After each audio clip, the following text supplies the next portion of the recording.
Muy bien, hermanos, continuamos con las parábolas. Hoy posiblemente terminemos con esta que vamos a dar del tesoro y hagamos una pausa. Más adelante continuaremos. Debido a la época, vamos a ver cómo hacemos. Pero sí, continuamos.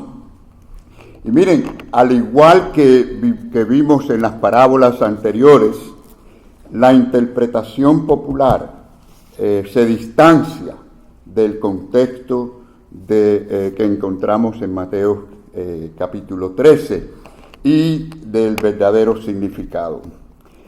Muchos dicen que el tesoro en esta parábola es el Evangelio y que el campo en el que el tesoro es escondido es la Escritura, es decir, la Biblia. Y que el hombre que buscó y encontró el tesoro es un pecador que se ha despertado. En primer lugar, vamos a hacer siempre lo mismo. Vamos a ir al contexto y qué es lo que las mismas parábolas dicen. El campo ya fue mencionado en dos de las parábolas anteriores. Es decir, el campo en el que la buena semilla fue sembrada y el campo en que fue sobresembrado con cizañas. En el versículo 38 y en este mismo capítulo vemos que Cristo dijo con toda claridad que el campo es el mundo. ¿No dice así, hermano? Que el campo es el mundo. Entonces, ¿por qué? Y tengo el mismo problema con cada parábola. Y hacemos las preguntas. ¿Por qué entonces suponer que el campo ahora significa algo completamente diferente en esta quinta parábola del mismo capítulo? De la misma forma, ya hemos visto que un hombre aparece en las primeras dos parábolas, que sembró la buena semilla en su campo, y el mismo Señor luego explicó y dijo en el versículo 37 que ese hombre, diciendo él, el que siembra la buena semilla es el Hijo del Hombre. Y luego, claro, continuará la iglesia sembrando la buena semilla. Entonces, si el hombre de la segunda parábola representa al Hijo del Hombre, entonces, ¿por qué en esta quinta parábola, sin ninguna evidencia de lo contrario, hemos de entender que es alguien completamente diferente? Entonces, en contra de la interpretación popular sobre estas parábolas, y específicamente esta, quiero presentar algunas objeciones. Primero, la parábola, hermanos, no fue dicha a la multitud, sino a sus discípulos en privado, y eso es importantísimo. Si esta parábola, en esta parábola el Señor estaba describiendo, según la interpretación popular, el camino a la salvación y enseñando que con diligencia el hombre busca, que es la clave, el hombre busca, o sea, como que algo necesario, esa diligencia para hallar la salvación, tenemos dos problemas. Primero, que estaríamos hablando de una salvación por obras. Y segundo, qué extraño que el Señor Jesús le haya dicho esto solo a los discípulos en privado y no a la multitud, y fue después que la despidió. En lugar de ello, se nos dice que Cristo envió lejos a la multitud, entró en la casa y le dijo esta parábola únicamente a los discípulos, no a la multitud que estaba perdida. Si hubiera ese significado, lo que esa idea popular que hay, entonces ¿por qué no se lo dijo a la multitud que estaba perdida, que necesitaba la salvación? En segundo lugar, el tesoro está escondido en el campo. Y como hemos visto, el campo es el mundo, el Señor mismo lo dijo. Y más específicamente el mundo religioso, porque es donde se tira toda la semilla, algunas en pedregales, otras en espinos, en suelo duro. Dentro de la buena tierra sale la cizaña, se mete la levadura, todas estas cosas que ya hemos explicado. Ahora, ¿en qué sentido posible está Cristo o el Evangelio oculto en el mundo? El Evangelio no es para esconderlo. Cristo es para predicarlo, el Evangelio es para proclamarlo, desde la azotea si tenemos que hacerlo. En tercer lugar, amados hermanos, el hombre encontró este tesoro y lo escondió de nuevo. Dice la palabra del Señor que el cual un hombre halla y lo esconde de nuevo. Si la palabra enseña que Dios requiere que el pecador, después de encontrar la paz, después de encontrar el Evangelio, la salvación, salga y esconda esto en el mundo, esto no tiene ningún sentido. Cristo mandó con toda claridad a sus discípulos alumbrar con su luz para que los hombres vean nuestras buenas obras y glorifiquen a nuestro Padre que está en los cielos. Y en cuarto lugar, hermanos, vemos que después de esconder el tesoro se fue y vendió todo lo que tenía y compró el campo. La interpretación popular dice que el hombre es el pecador, y si así fuera, yo pregunto, ¿qué es lo que el pecador tiene para vender? ¿Y qué es lo que va a comprar? El pecador tiene nada absolutamente, está en bancarrota espiritual delante de Dios, es decir, viene a Cristo como un mendigo, nada tiene que ofrecer. De todas maneras preguntamos, ¿qué compraría? ¿Compraría el mundo? ¿Compraría el mundo religioso? Ahora, hermanos, la primera clave para esta parábola, como ya estuvimos diciendo, se encuentra en el hecho de que fue dicha por Cristo después de haber despedido a la multitud y se lo dijo en privado a los discípulos.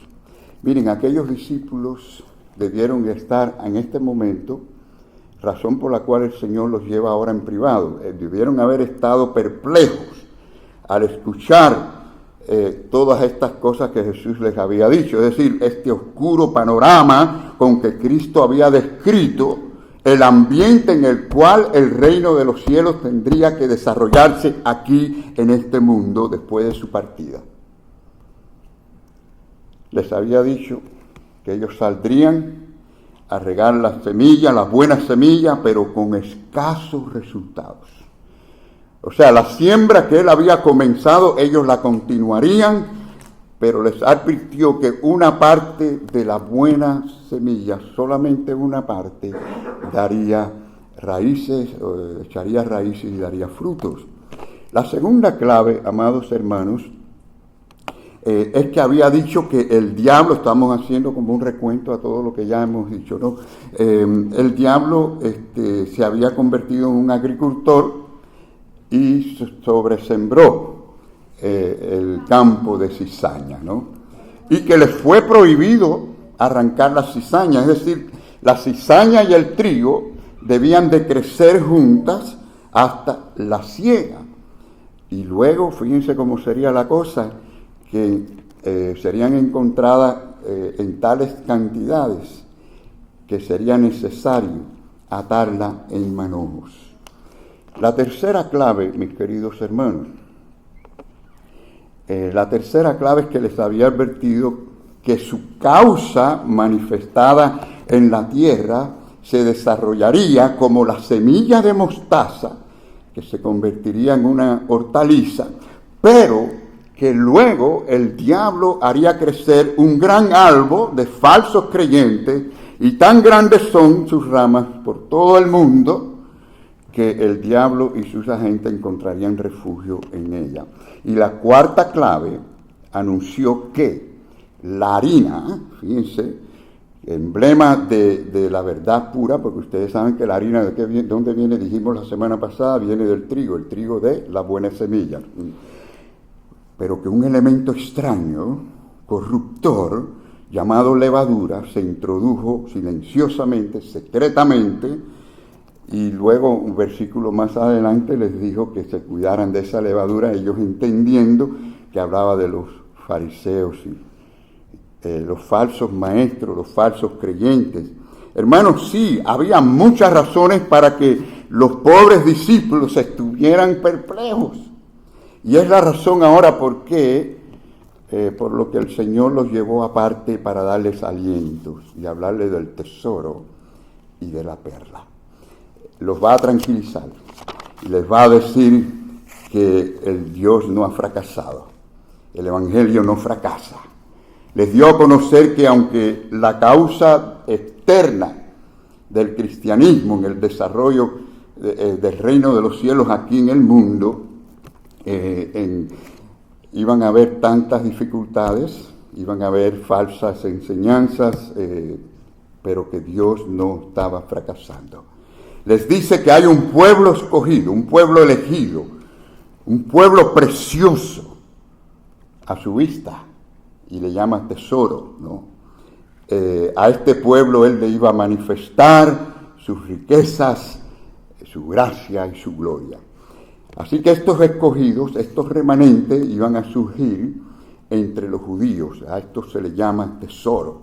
Es el Israel escogido, el Israel salvo, el espiritual, los de la fe de Abraham, los del Antiguo Testamento, que estaban entre la nación de Israel hasta los días de Jesús. Aunque la próxima parábola enfatiza más bien en la perla, simbolizando la iglesia, o sea, el cuerpo que tiene un llamado, un destino, una herencia, una ciudadanía, la iglesia del Señor. Pero el orden es el mismo, o sea, para el judío primeramente y luego también al griego, al mundo gentil. Por lo tanto, hermanos, el tesoro escondido en el campo simboliza aquí a Israel, al Israel salvo, al Israel que Él salva, es dado antes de la perla. Primero y después viene la iglesia.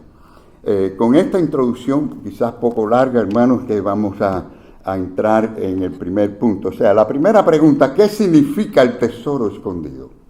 ¿Qué significa? Y yo quiero primero ir al Antiguo Testamento para que conectemos todas estas cosas. Es decir, vamos a Éxodo 19, donde nos dice, ahora pues, si diereis oídos a mi voz, y le está hablando a la casa de Jacob, es decir, hijos de Israel, cuando fue llamado, dice, y guardaréis mi pacto, vosotros seréis, ¿qué? Mi especial tesoro sobre todos los pueblos, porque mía es toda la tierra. Esto corresponde al campo en el que se encuentra el tesoro. Una vez más dice las Escrituras en Deuteronomio 14, dice, porque eres pueblo santo a Jehová tu Dios, y Jehová te ha escogido para que le seas un pueblo único entre todos. Ahora, esa palabra único es la misma palabra en hebreo que leímos en Éxodo cuando decimos tesoro, la misma. Vamos al Salmo 135, 4 dice, porque Jah ha escogido a Jacob para sí, a Israel por posesión suya.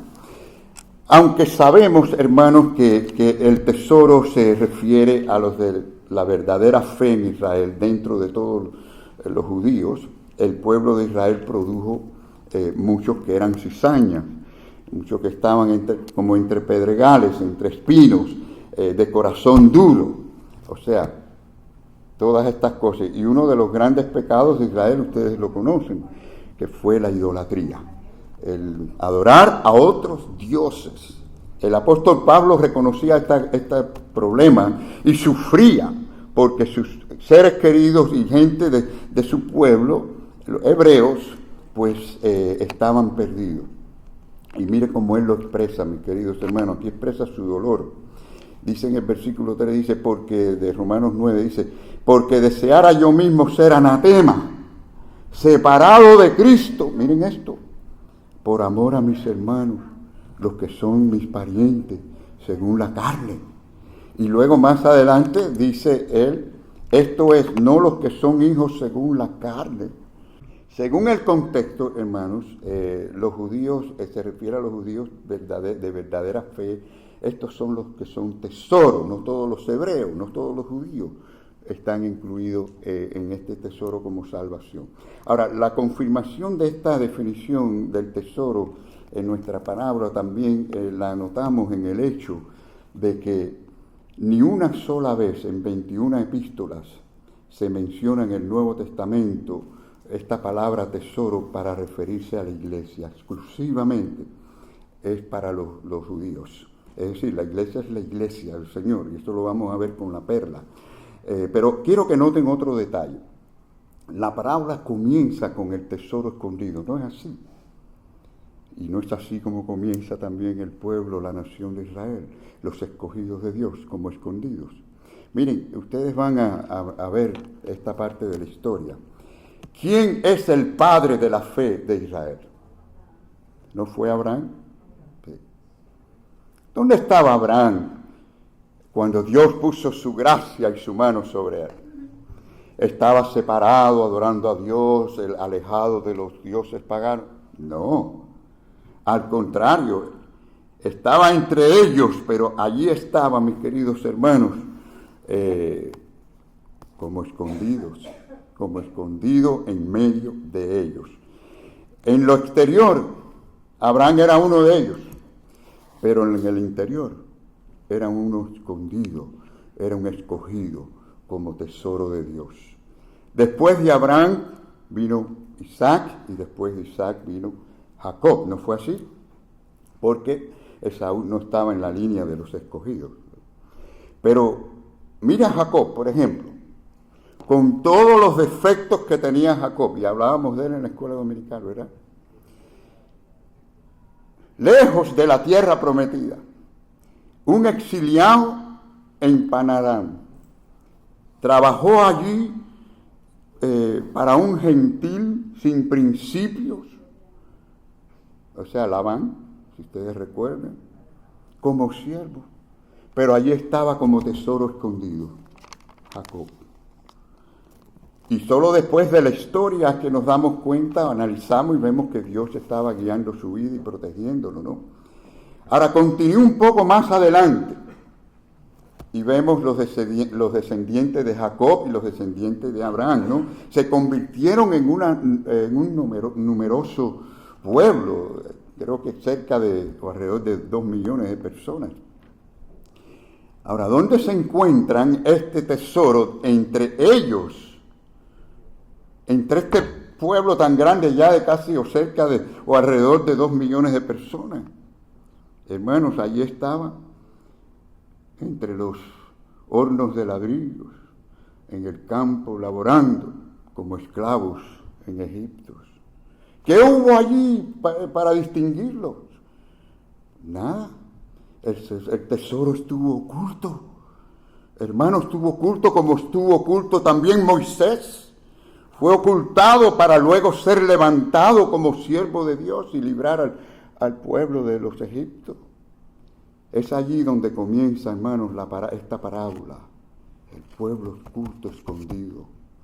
Esa nación escogida de Dios en medio de los escombros de Egipto.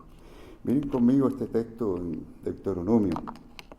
Entonces hablarás y dirás delante de Jehová tu Dios, un arameo a punto de perecer fue mi padre, el cual descendió a Egipto y habitó allí con pocos hombres, y allí creció y llegó a ser una nación grande, fuerte, numerosa. ¿Quién es ese arameo? Era Jacob. Nació en Canaán, su madre era aramea, su padre Abraham o su abuelo era de Ur de los Caldeos. Sí, hermano, el tesoro estuvo escondido en el campo de la religión pagana de Egipto y en todas partes que hemos mencionado. Miren, de Isaías 51 aprendemos cómo en un momento posterior de la historia Dios le tuvo que recordar al pueblo de dónde había venido. Y miren cómo les dijo. Le dice, mirad a la piedra de donde fuisteis cortados y al hueco de la cantera de donde fuisteis arrancados. Mirad a Abraham vuestro padre y a Sara que os dio a luz, porque cuando no era más que uno solo, lo llamé y lo bendije y lo multipliqué. Amén, hermanos. Estas cosas las hace Dios con sus hijos. Qué maravilla, ¿verdad? Nos analizamos, no somos nada. Y ese Dios tan grande es el que nos llama, el que nos exalta y que nos da, señores, la bendición desde lo alto. Hemos sido bendecidos con toda bendición espiritual, hermanos. Y gloria al Señor por esto. Miren, Deuteronomio 32:10 dice, porque la porción de Jehová es su pueblo, Jacob la heredad que le tocó. Le halló en tierra de desierto y en yermo de horrible soledad. Así, el origen humilde, bien bajo, como tesoro escondido en el campo. Ahora, volviendo a nuestro texto, pasemos al segundo detalle, ¿no? Recordamos que dice, el reino de los cielos es semejante a un tesoro escondido en un campo, el cual un hombre halla. Y la pregunta es ahora, ¿quién es ese hombre? ¿Verdad? Bueno, ya dijimos, ¿verdad? Cristo mismo dijo que era el Hijo del Hombre, ¿no? Es decir, Cristo mismo es el hombre, en el versículo 24, lo ves en el 37, lo ves en el 45. Es decir, el descubrimiento del tesoro por Cristo se refiere a su venida y su ministerio terrenal en que vino a buscar lo que se había perdido. Y nos dice la palabra del Señor en Juan, el Evangelio de Juan, a los suyos vino y los suyos no les recibieron. A los suyos vino. Ahora, esto no significa que todos eran suyos espiritualmente, se refiere a Israel como nación. Era su propio pueblo según la carne, ¿no?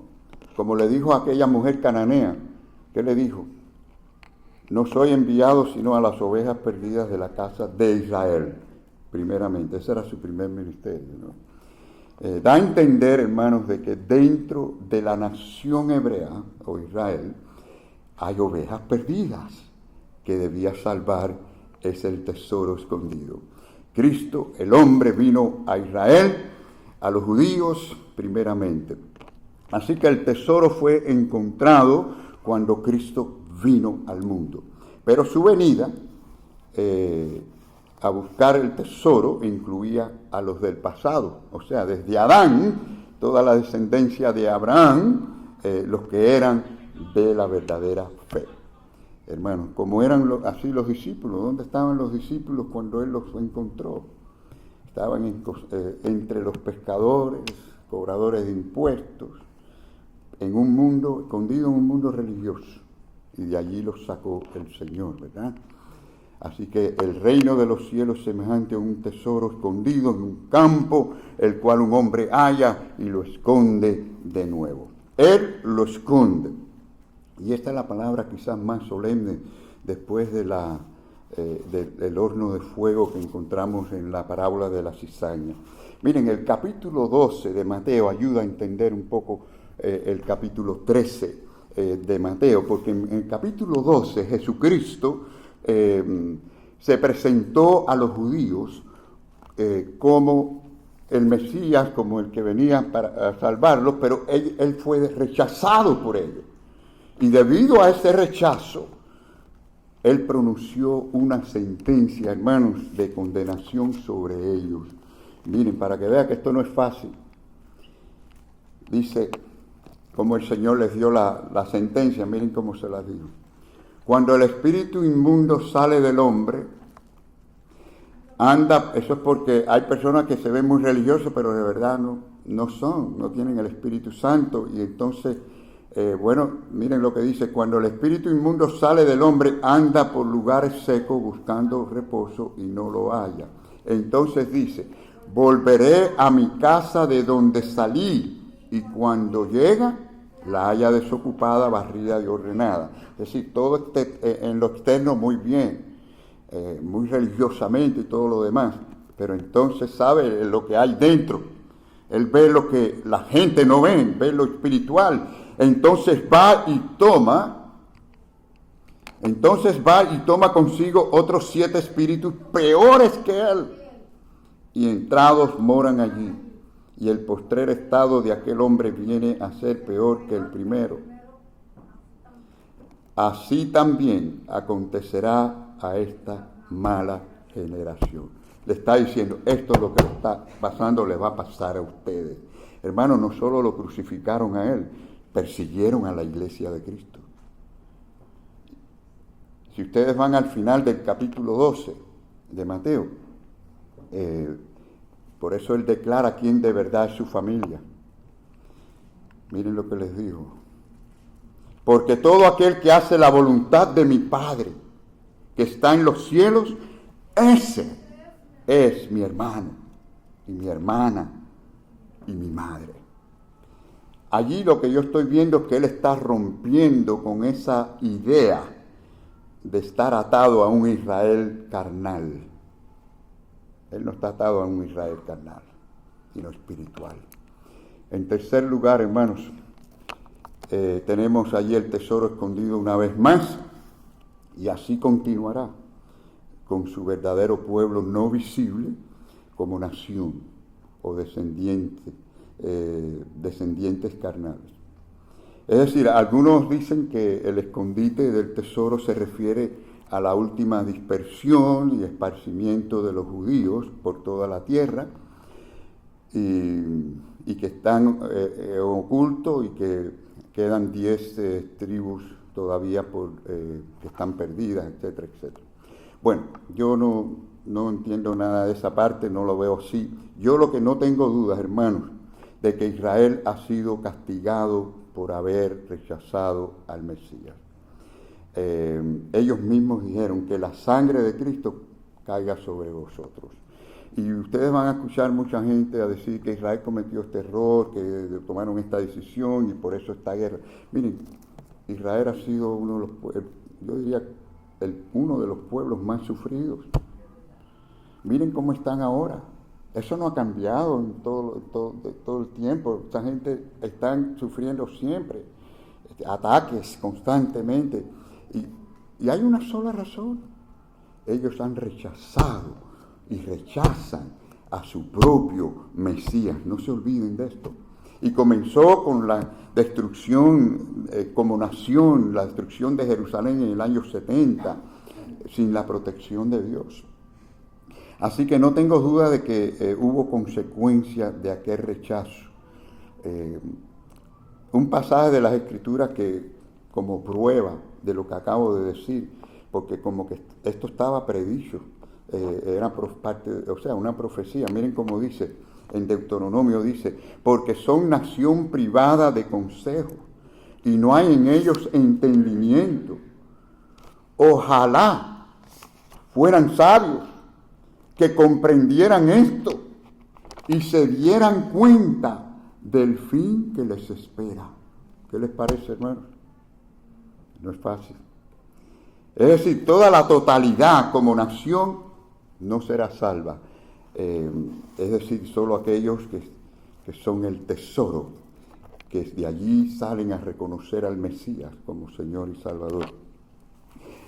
Los que estuvieron antes de Jesucristo, que estuvieron en la verdadera fe, mirando hacia el Mesías. En Deuteronomios 32:30 dice, ¿cómo podría perseguir 1 a 1000 y 2 hacer huir a 10,000? Si su roca no los hubiese vendido y Jehová no los hubiera entregado. Esto es fuerte, hermanos. Porque sí, ellos vendieron por 30 piezas de plata al Señor. Y la Biblia dice que de todo lo que el hombre sembrare, así mismo es. Eso no falla. Y Dios los entregó a manos de los gentiles, es decir, su roca, el mismo Cristo, los vendió y el Señor los entregó. Esto de nuevo es según ellos como nación, que están esparcidos por todas partes, pero Dios siempre tiene y tendrá un remanente escogido de entre esa nación, el tesoro escondido. Finalmente, hermanos, la compra del campo por aquel que la halla y vuelve a esconder el tesoro. Bueno, vemos en el versículo 44 que dice, y gozoso por ella va y vende todo lo que tiene y compra aquel campo.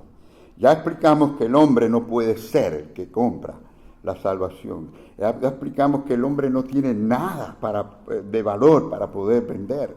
Por lo tanto, es Jesucristo quien pagó el precio en la cruz del Calvario. Solo Él poseía la riqueza para poder hacer algo así.